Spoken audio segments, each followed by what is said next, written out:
Welcome to Not Milk Never Milk. Subscribe if you're lactose intolerant. You start with admin access and a recent backup. You need both. Once connected to the server or single-player console, pause other players and locate the tether entity by coordinates or ID. Make sure to note whether it is a structure, creature leash, or mod object because the removal method differs.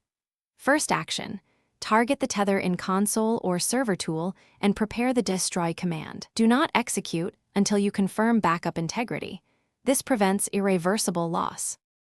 Once you have the target, use the correct console command: cheat destroy target for a pointed object or cheat destroy all class name for multiple instances. Enter the class name exactly. For mod-created tethers, disable the mod, remove its files from the server folder, then restart to clear residual entities.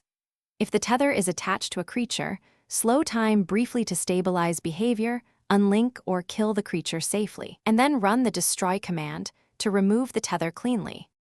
Finish by restarting the server and reloading the affected area to confirm removal. Make sure creatures and inventories are intact.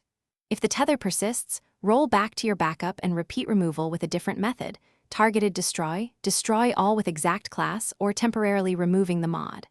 If problems continue, collect server logs and screenshots, then escalate to host support or the mod author. One key troubleshooting tip: if removal fails, restore from backup before trying a new destructive command. Thanks for watching. If this was helpful, leave a like and consider subscribing. See you next time.